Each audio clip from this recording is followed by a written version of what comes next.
All right, ladies and gentlemen, welcome back to another episode of Self-Directed, where we talk all about how to build a more self-directed life, career, and principles for doing that. Today, fun topic. They're always fun topics, but today, one that's got me absolutely fired up, because if you go on any social media platform, you are ages like 16 through 25, you're the target of all this personal finance porn and bad advice that's being peddled everywhere by all these self-help gurus. And one of the topics that's really got me fired up today, specific thing that got thrown out, is the purpose of financial independence, and like one of the motivators. So we want to riff on this.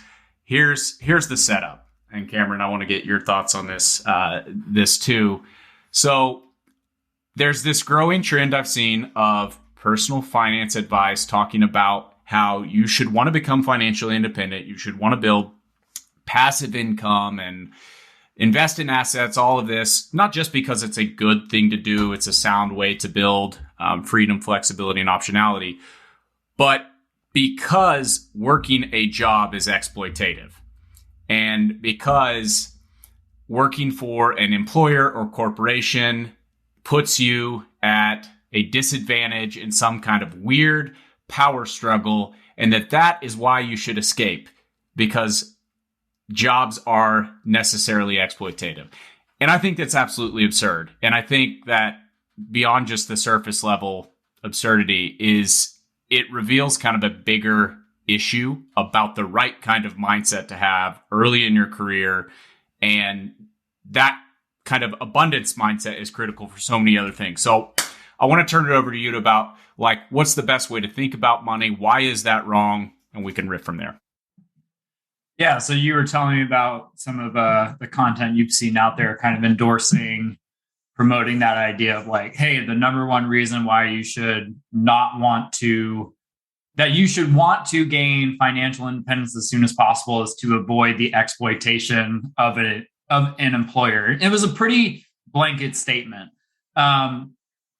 Thing that I find funny about this is like the same kinds of people that are likely to be sharing that kind of advice, they're also likely to turn around and be like, oh, college is always a good investment. Like, go to college. So I think one of the interesting like underlying factors about it is just like a view of how we think about education. Yeah. So like Praxis, like how we think about this stuff is like, if you have great early career job opportunities, those are the most valuable learning experiences, most valuable opportunities to gain leverage early on in your career.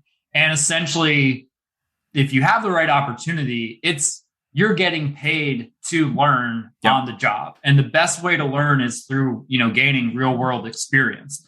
So I think that's the basic issue that I have with that. And then I think it's just kind of a silly blanket statement to be like all job opportunities are ultimately trying to exploit you. Like, that's crazy. I think if you approach it a certain way, like you can end up in individual job opportunities that I wouldn't even call them, exploitive. It's more about like, are you gaining more value than you're giving for your time, energy, and focus? And that's where like it's important to find, quality companies, quality role, job opportunities where it's not just about trading your immediate time, for money. I think the best early career job opportunities, they're long-term investments in your own personal and professional development. But specifically when people talk about like, well, you're basically getting paid minimum wage because, you're getting paid at a 40-hour a week kind of wage, but you're expected, to be working 60, 70, 80 hours. So really at the end of the day, you're making minimum wage. Like, I think that's just a terrible mindset. It's essentially a victim mindset if you're thinking that way. Like, you're limiting yourself to just like the very surface level benefits of a job. Like, hey, I'm trading my time for money. And you're not if that's how you're thinking about things, you're missing a sea of opportunity behind the curtain. I would make a case for like early on in your career, you should be looking for opportunities to work, work hard, like work above average hours, etc. Because even if, the specific skills, the tangible things aren't translatable, which 90% of the time they are, you're learning how to work really hard. And that is a skill itself. And then it's up to you to not only be someone who's able to put in the hours and work hard, but you obviously have to combine that with other ways to create value. But that basic advice of, watch out for companies that are trying to exploit you, etc.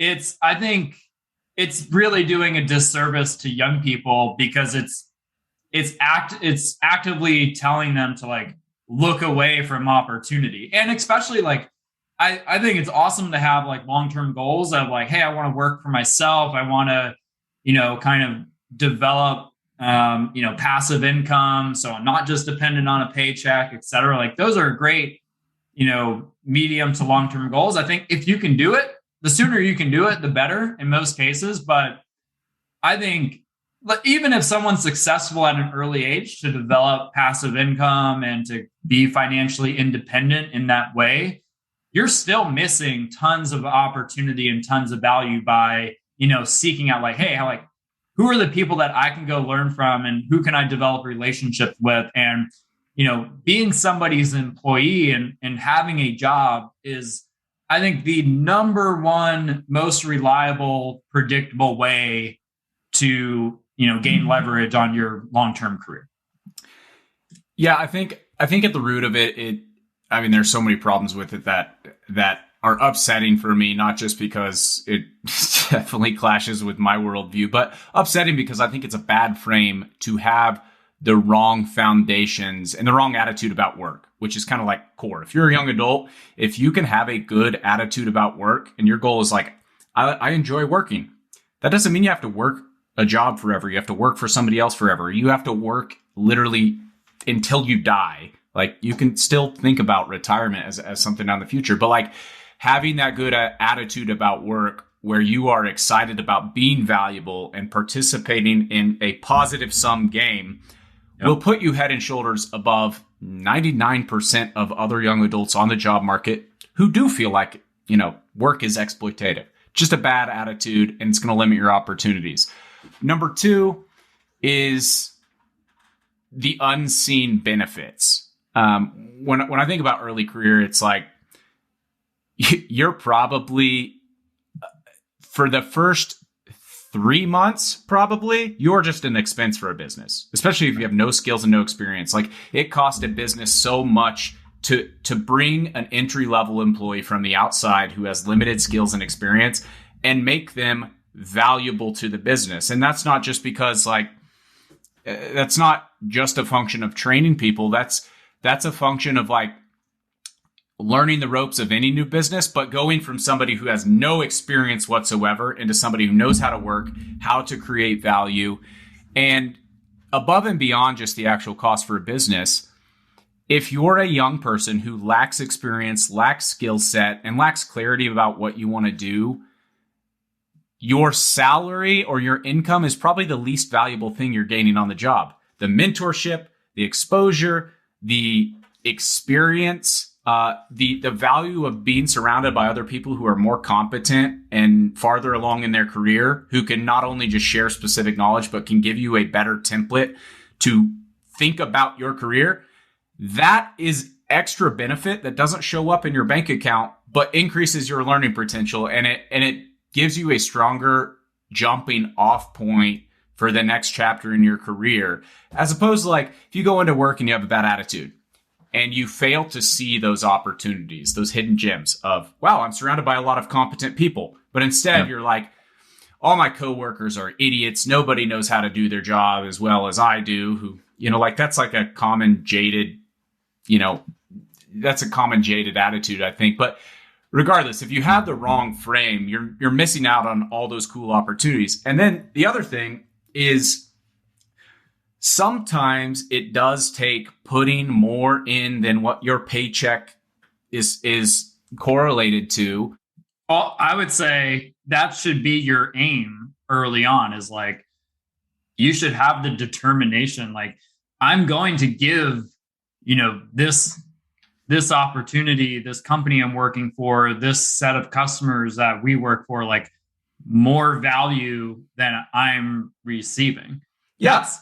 That's a bit like, that's core business mindset. Like, as a company, your goal is to give your customers more value than you're taking back from them. That's how you create more wealth in the world. And you can apply that same mindset as an individual. Like, hey, like, I'm coming into this entry level job. My number one goal is, like, I want to give more value to this company than they're, giving to me through payment. And that's what's going to lead to future opportunities to earn more income, to grow in responsibility, to grow your skill set. And then it's on you to figure out, like, you have to manage your own personal and professional growth. If you're just passively working for someone, then sure, like, it's easy to get to the point where you feel like you're being taken advantage of. But that's the thing about this advice. It's essentially assuming, like, you're a stupid person who's not capable of, figuring out, like, all right, here's how I can get what I want out of this opportunity while giving, the other party involved what they want too. And I'm going to leverage that for, future moves that I want to make. Yeah, I think it ignores the fact that, like, there's actual that it dismisses that you could approach that working relationship, that transaction as selfish. Like, you don't have to go into it and be like, yeah, I'm just here to make the company money. Like, it could be like, you know what? I'm here to exploit this opportunity for me. It's not just in the interest of getting a promotion in that company or in making more money, which those are definitely things that are advantageous to you. But it could also be like, you know what? My goal is to go get the absolute most of this experience. Like, if anything, I'm getting the good end of the stick here and the company's getting the short end of the stick because I'm getting so much value and experience. And, like, I'm going to be 10 times better off 24 months from now because I came here and worked for 2 months. Plus, I got paid to do it. Like, approach it that way early in your career. And the opportunity is going to be limitless. The earning potential is going to be, there's no limit there over the long term. But two, like, you're going to have cool opportunities come knocking on your door all the time because people are going to want to work with you. They're going to want that type of attitude around them and not somebody who's always just like, I'm so afraid of being exploited. If you expect to be exploited, then you're going to end up feeling like you're being exploited at some point. I would tell a young person, like, just take the word out of your vocabulary. And it's about value exchange. Like, all right, here's an opportunity. Assess the opportunity for what you can get out of it. And you have to ultimately be the person who determines, like, is this worth my time and energy or not? And not every opportunity, we're not saying every opportunity is going to be worth your time and energy.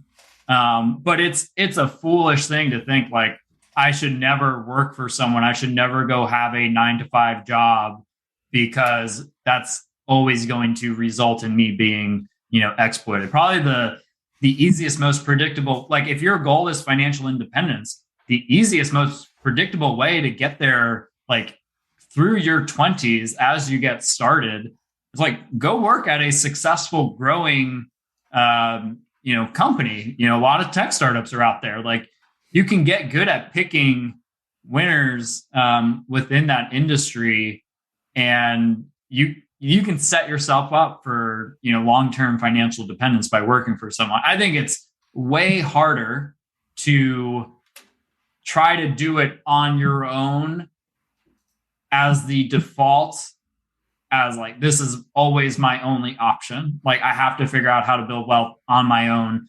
entirely, not connected to, anybody else, a company, etc. And the best thing about this is you don't have to choose one over the other. Go get a job, figure out, like, what are the top 2 to 3 things you want to take away from, working somewhere for 2 years. Like, hey, like, I want to jump into sales because I think you're going to learn more about how to sell inside some kind of structure inside a company with an existing set of like target prospects and something to actually sell than you are, just trying to go at it on your own and make up something to sell and figure out. Like, you probably just don't have enough value to do that yet. And if you also have entrepreneurial aspirations, then it's like, all right, like, what's something on the side of my job that I can be doing to kind of, develop that more entrepreneurial muscle as well. It's not about picking the one thing over everything else that's going to be valuable for you. It's for every one of us, there's a combination of, maybe 1 to 3 like opportunities or focuses to have at any given time. Like, don't ever let your job be the end all be all of your professional development and your growth, but understand like there's so many opportunities out there to learn from other people to, just one other thing, like look at a job and look at like an opportunity to get inside a company. Like a growing company, it has a set of problems to solve. It has a group of customers and potential customers for you to potentially create value for them. And essentially like that's the best way to learn valuable skills is by solving problems. There's more high value problems to solve within an existing company than you are likely to be able to kind of create out of thin air on your own as you get started. I think the surest fire way to put yourself in a position where you're guaranteed to feel like you're being exploited. Do not work at all. Get 0 work experience through your teens. Then once you graduate high school, take on as much debt as possible to delay your adulthood and delay work experience for at least 4 to 6 more years. Then graduate with a degree, enter the job market with no marketable skills, no experience, and then blame everyone else. That is the surest recipe to feel exploited today. But if you take a different approach and you say, hey, I'm going to go make the most of this opportunity you have. I want to actually go get valuable skills and experience. Even if your end goal is to go work for yourself, to build your own empire and like never have to be an employee down the road. The fastest, most efficient way to do that is by going and learning from somebody who's already done it, who can help you get there faster. It's not to avoid working for somebody else. It's not to walk around fearful that people are trying to take advantage of you. It's to recognize that you are in control of your career and other people do have something valuable to offer you if you're willing to focus on being valuable to them instead of worrying about being exploited. Yep, for sure. Couldn't say it better myself. All right, this has been another episode of Self-Directed. We'll continue again soon with more rants like this. Thanks as always for listening. Leave us a comment below. Subscribe for future episodes.